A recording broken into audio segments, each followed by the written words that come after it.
19 डिसेंबरला देशाच्या राजकारणामध्ये मोठी घडामोड घडणार असं भाकीत काँग्रेस नेते पृथ्वीराज चव्हाण यांनी केलंय। त्याचबरोबर कदाचित भारताचे पंतप्रधान बदलू शकतात असं देखील पृथ्वीराज चव्हाण म्हणाले। मराठी माणूस पंतप्रधानपदी विराजमान होणार असं भाकीत त्यांच्याकडून करण्यात आलंय।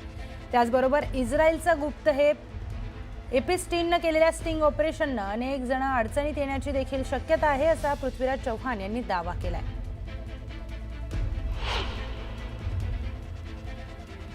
दिलेले आहे।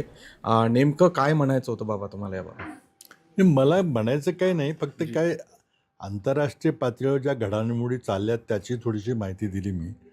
आज अमेरिकन संसदेने, अमेरिकन काँग्रेसनी त्यांच्यामध्ये जी काही घटना घडली, एक मोठा उद्योगपती होता, इस्रायलचा स्पाय होता तो, तर त्यांनी काही कागदपत्र, गुप्त कागदपत्र आणि काही लोकांचे गुप्त व्हिडिओ, फोटोग्राफ्स काढले होते आणि त्यामध्ये बरीच उच्चपदस्थ माणसांची त्यात नावं आहेत आणि फार त्याचा वाईट धंदा चालला होता।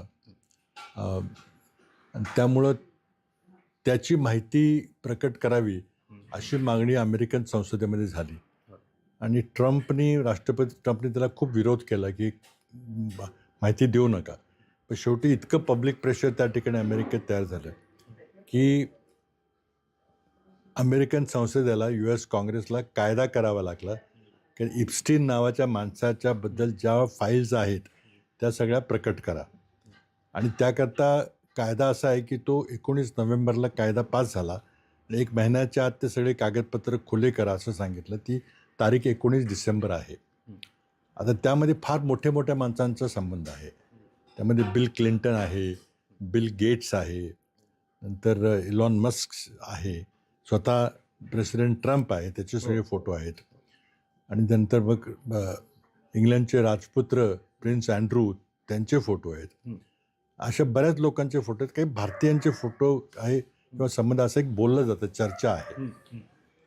त्यामुळं मग जी नावं प्रकाशित होत आहेत, सुब्रमण्यम स्वामींनी काही हिंट केलेलं आहे, त्याचा भारतीय राजकारणावर परिणाम होईल असं एक अटकल आहे आणि ते 19 डिसेंबरला ते कागदपत्र जाहीर होतील। आज 75,000 फोटो प्रकाशित झालेले आहेत, 20,000 ईमेल्स झालेले आहेत। बाकीची माहिती तर 4-5 दिवसात निघेल बाहेर। पुढचं महत्त्वाचं तुमचं विधान किंवा भाकीत किंवा ज्या पद्धतीनं अटकल म्हणता येईल की मराठी माणूस तिकडे पंतप्रधानपदी विराजमान होऊ शकतो। अगदी तुम्ही सांगितलं नाही की कोण होईल, परंतु अलीकडे जर शिंदे आणि शहा यांची जवळीक पाहिली तर काय एकंदरीत हे समीकरण? नाही, पण असं नाही। आता एक निश्चित आहे की काँग्रेसचा किंवा महाविकास आघाडीचा किंवा इंडिया आघाडीचा कोणी होणार नाही, कारण आमची तिथं संख्याच नाही आहे। तर त्यामुळे झालं तर भाजपचंच कोणतरी होईल आणि जर असं काही घडलं, आघाडीत असं काही घडलं तर मग नागपूरच्या लोकांना संधी आहे। त्या संदर्भात बोललो होतो। तिनं कायदा करून त्या सगळ्या फाईल्स ओपन करण्यासाठीचा एक कायदा केलेला आहे, त्याकडे जगाचं लक्ष आहे आणि अर्थातच या फाईल्स ओपन झाल्यानंतर देशातल्या राजकारणात मोठी खळबळ किंवा घडामोड होईल अशी शक्यता वर्तवली जाते आहे आणि त्याबाबतच आता काय पुढे इतर नेते बोलतात का याकडे आता सगळ्यांचं लक्ष लागलं आहे। सुरेश पाटील, गोविंद वाकडे, न्यूज 18 लोकमत, पिंपरी चिंचवड। तर एक ब्रेकिंग न्यूज समोर येते। आगामी महानगरपालिका निवडणुकीच्या पार्श्वभूमीवर भाजप नेते आणि मंत्री चंद्रकांत पाटील यांनी महत्त्वाचं वक्तव्य केलंय। आम्ही स्वबळावर लढलो तरी 168 जणांना तिकीटं मिळतील, पण महायुती म्हणून निवडणूक लढले पाहिजे असं पाटील म्हणाले।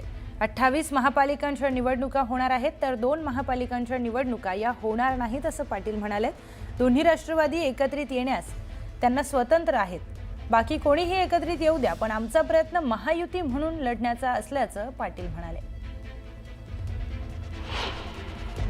स्वबळावर लढल्यानंतर सुद्धा 168 जणांनाच तिकीटे मिळतील।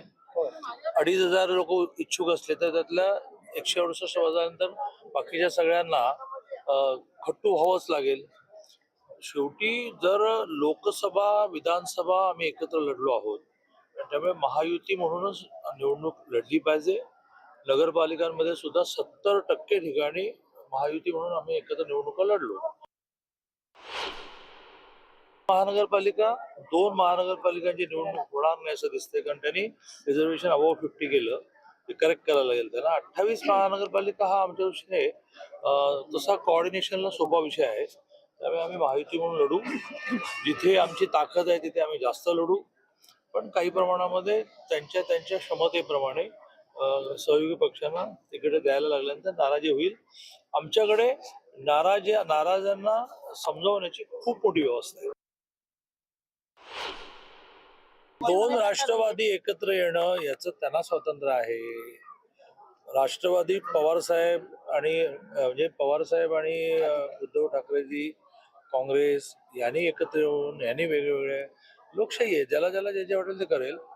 आमचा पूर्णपणे दावा आणि प्रयत्न असा आहे की आम्ही महायुती म्हणजे 3 पक्षच नाही, RPI सहित त्या ठिकाणी आणखी आहे ना, जनसुराज्य तिकडे आहे, मरायत आहे, सगळे एकत्र निवडणूक लढवणार आहोत.